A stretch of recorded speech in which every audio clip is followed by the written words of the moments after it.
Up next, she is someone whose passion for grooming goes beyond the fluff. With over 20 years of grooming experience, she has dedicated her life to understanding, loving, and caring for her feline friends. Cats aren't just one of her specialties, they are her love language. But she's not just your average groomer, my friends. You may recognize her from your TV screens. She is a two-time competitor on American Ninja Warrior, seasons 12 and 13, earning her the fierce and fitting title of the Ninja Groomer. Her agility, precision, and calm under pressure don't just apply to those obstacle courses, they define her work even with the most challenging of cats.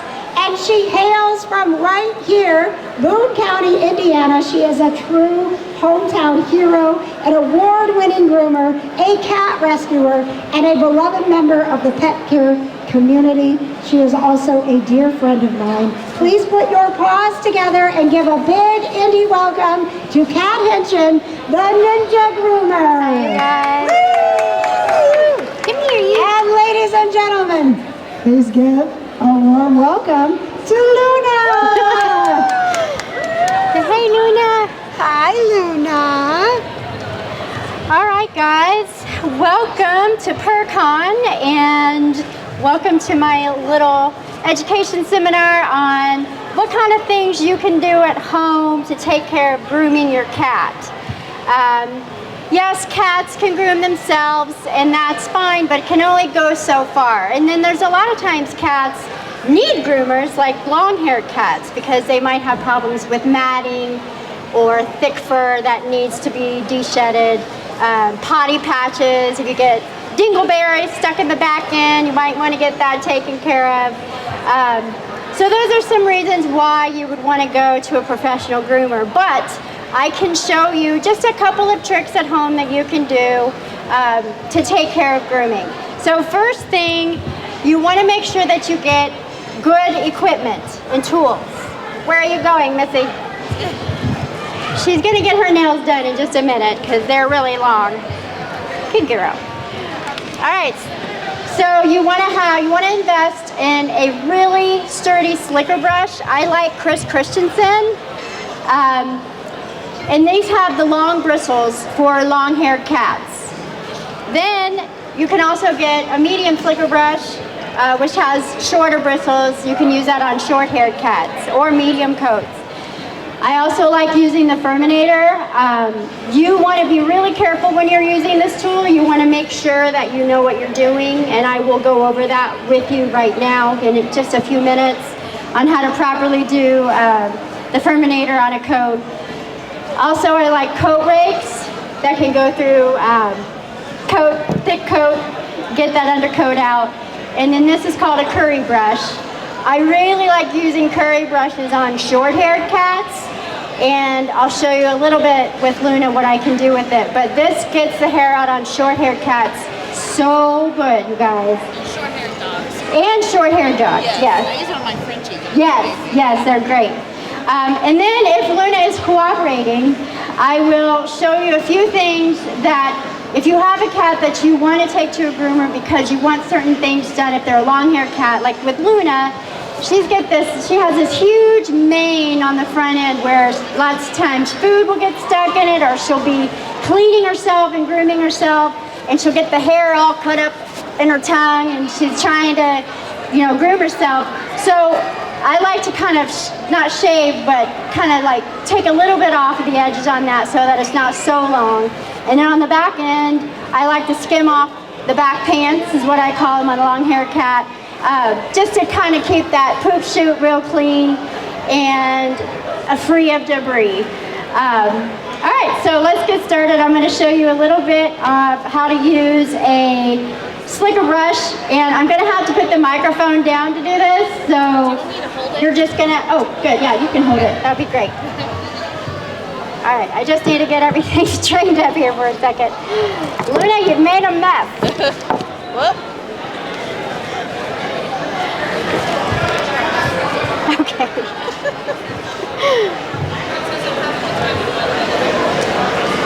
All right, so with the slicker brush, you want to be systematic and methodic. So you don't want to just go willy-nilly brushing all over the place, because then you're going to forget where you've brushed and where you haven't brushed.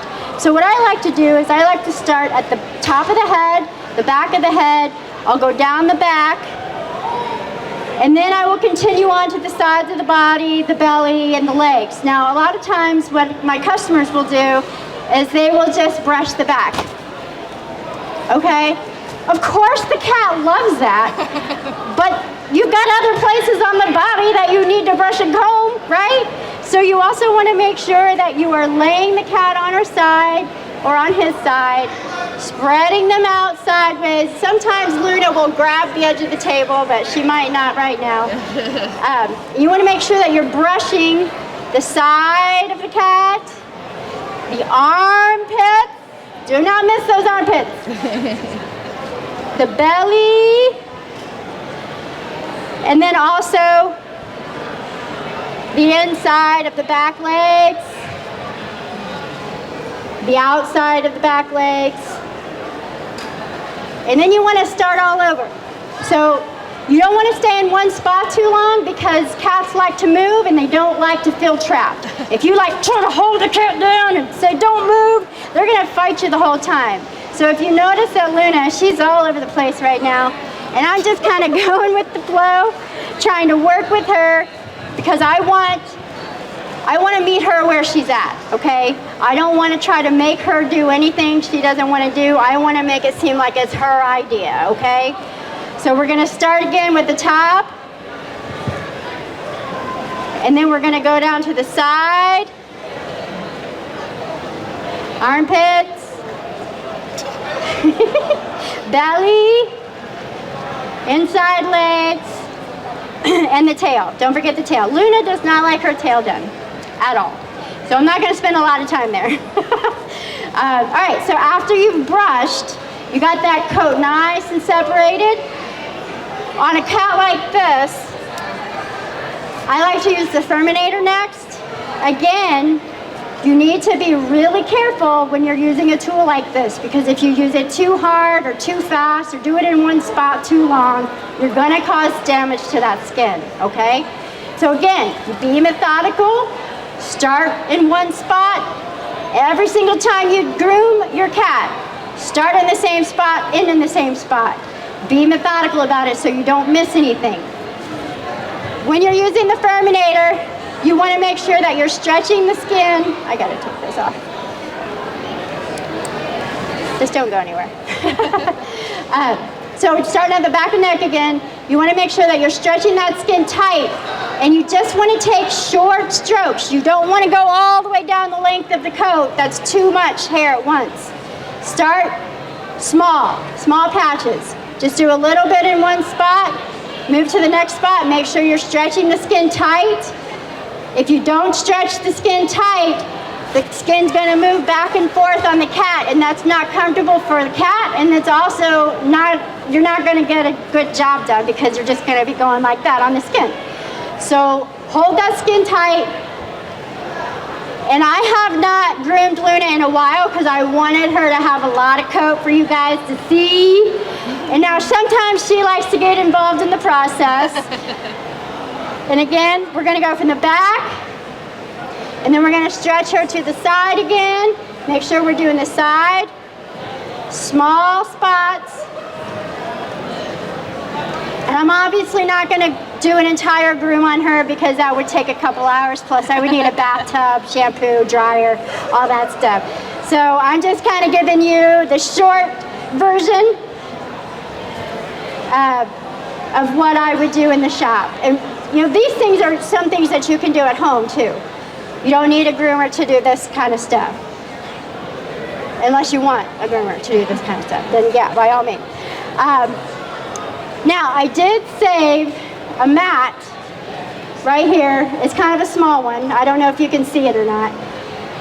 But a lot of times people will bring their cat onto me or their dog, and there'll be big chunks of coat missing because the customer has taken kitchen shears and cut the mats out of the coat.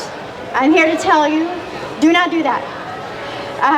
You don't need to even use shears on a mat like this.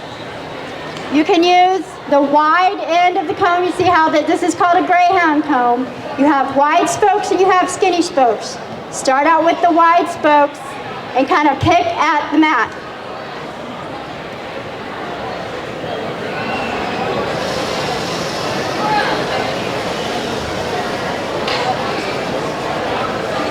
I gotta turn her around.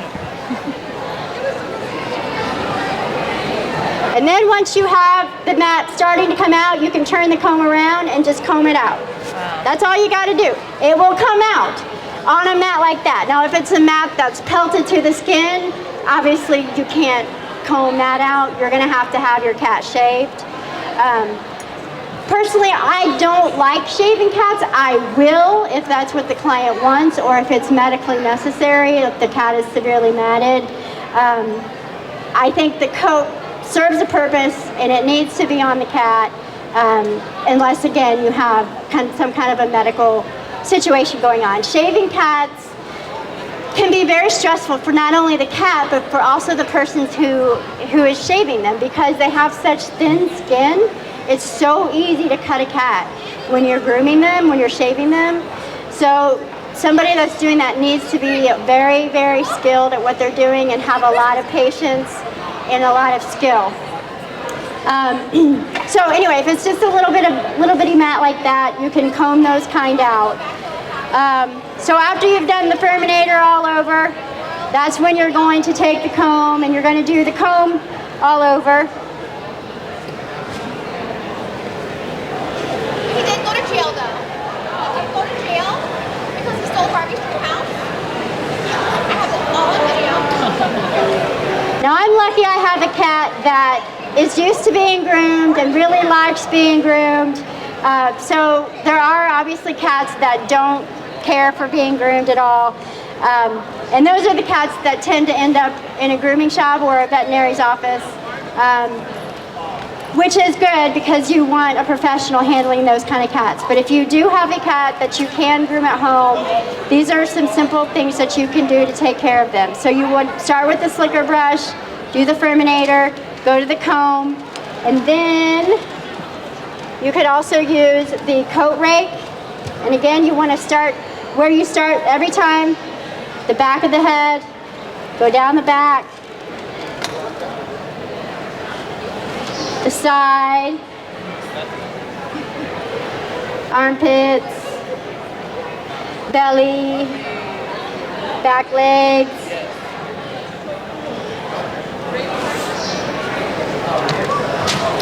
This is the curry brush. Like I said before, you can use these on short-haired cats. It gets a lot of hair out really fast. But it will also work on a long-haired cat too. And this is a good kind of tool if you're a little bit nervous about grooming your cat, afraid you're going to hurt them or whatever. Just start with the curry brush because it's very dull. It's not going to cut or be sharp or injure your cat. So that will just get you used to, putting hands on your cat and getting that coat brushed out. All right, so when a customer brings a cat to me that is like Luna, has that long coat, what I like to do is skim a little bit off of that mane on the front end. Luna is a Siberian, by the way. She's a full-blood Siberian cat.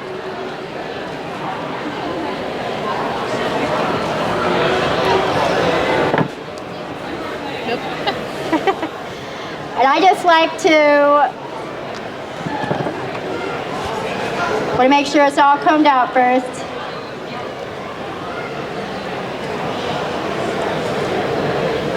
And I just kind of like to skim. She doesn't want me to do it. It's okay, baby. You're all right. I just like to skim a little bit off the front there.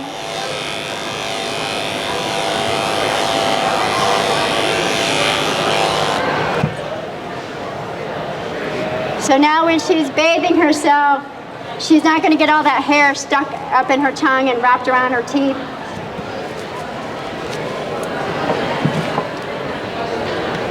I know. It's okay, baby. And I'll use thinning shears to kind of neaten out those edges a little bit.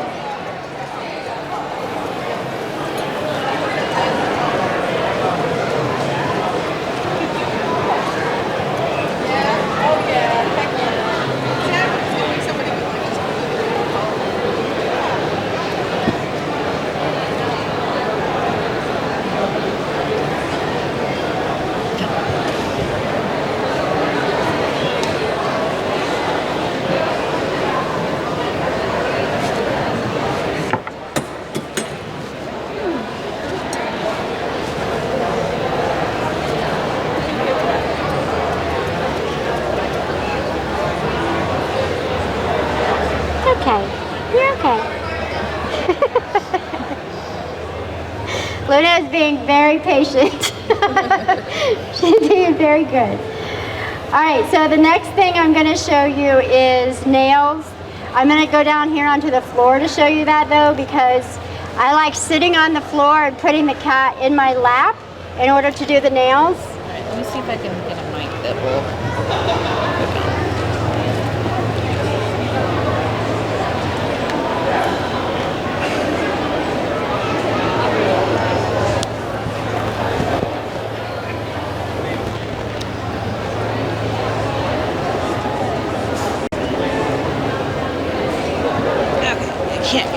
That's okay.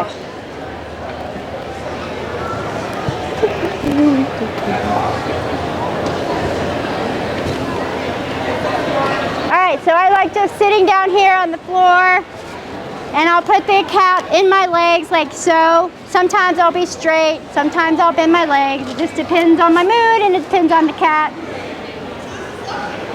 Luna's just about had enough. I need my glasses because I'm getting old. And she's got that long hair around her paws, so I'm going to do one nail at a time. I don't need to be worried about any other nail except the one nail that's right in front of me, okay? She's got nice, cleared white nails, and I'm just going to go in and clip that hook off. You can see the pink in her nails. Wherever that pink ends, that's where you're going to want to cut the nail, just in front of where that pink ends.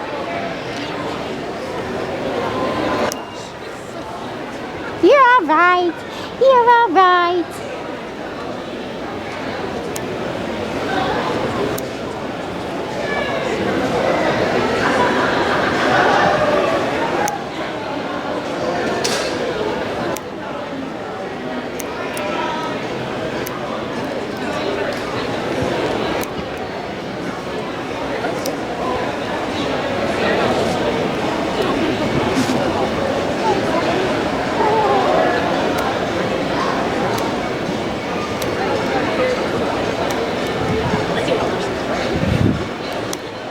You're silly.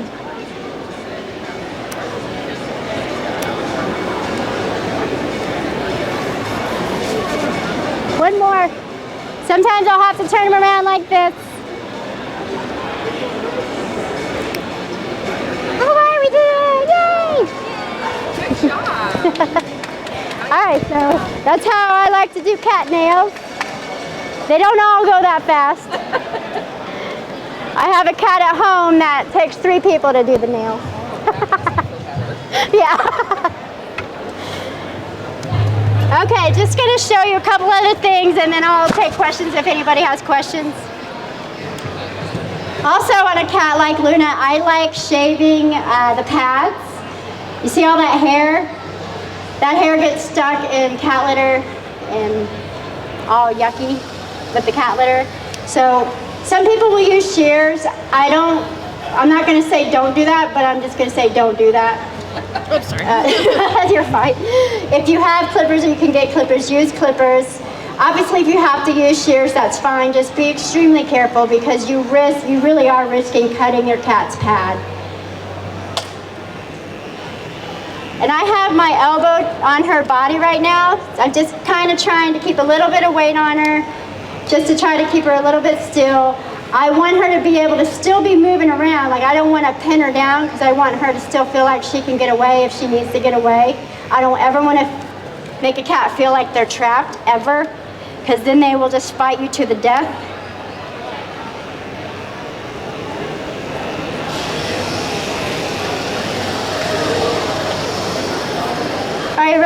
for me? Thank you.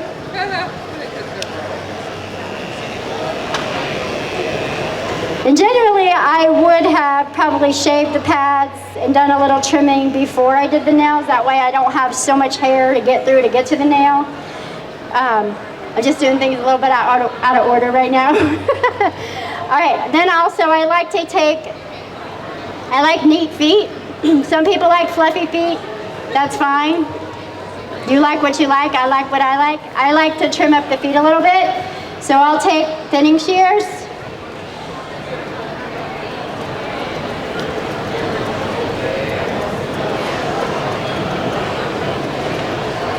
You want to be careful doing it if you don't know what you're doing, because you've got to know where those pads are. If you don't know where those pads are, you might end up cutting one of them.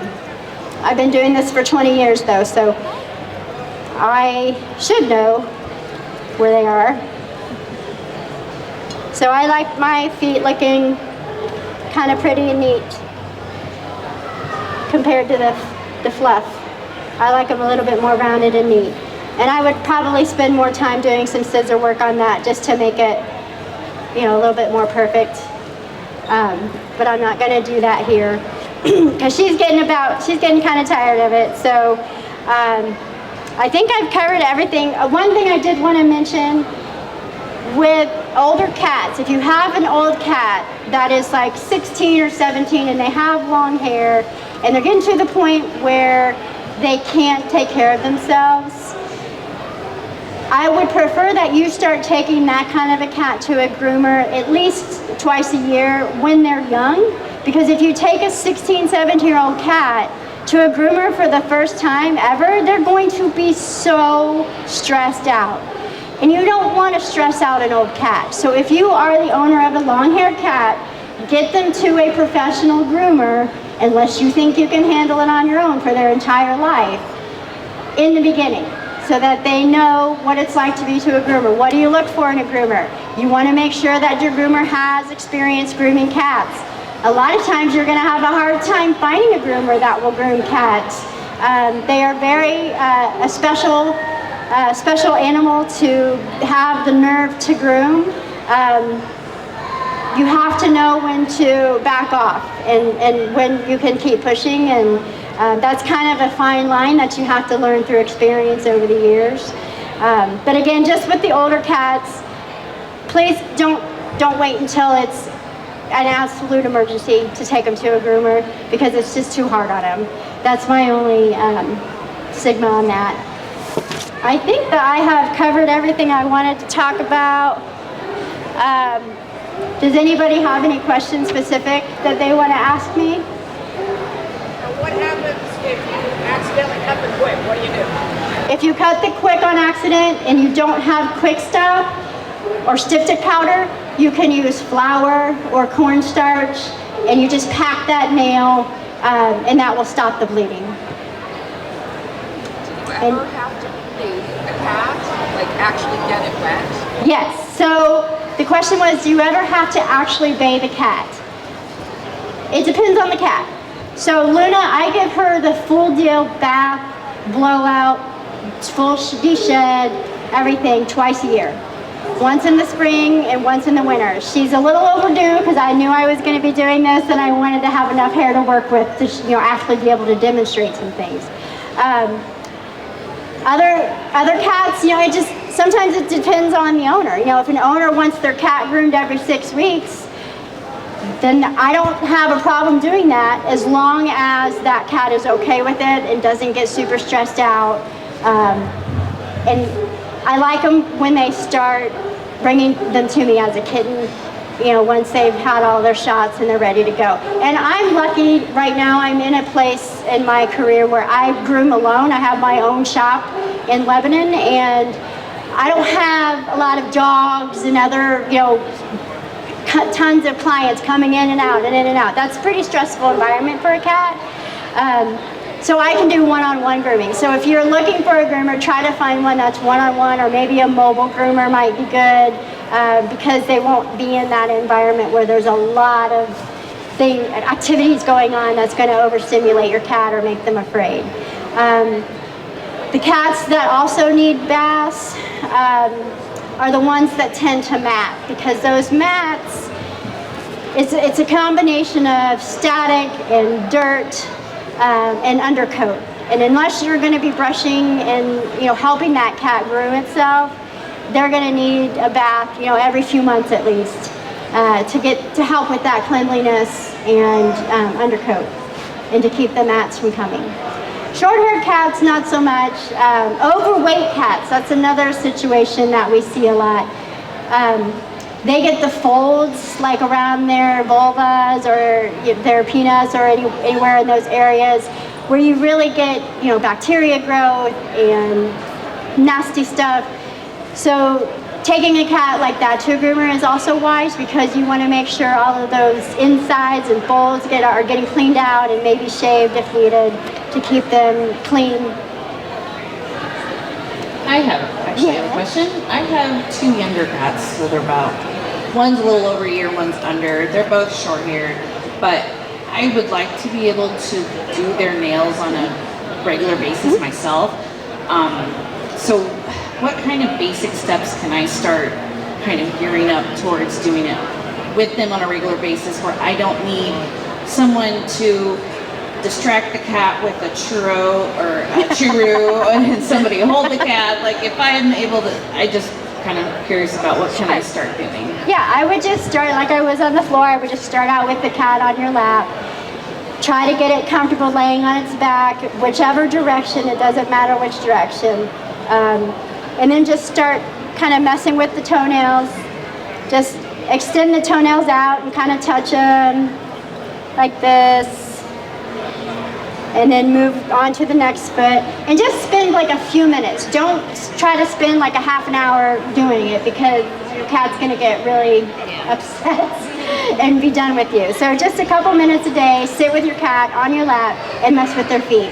And then start bringing in the clippers and just maybe try to clip one toenail. And then the next day, clip the next toenail. And just make that a regular habit every day. Anybody have any other questions?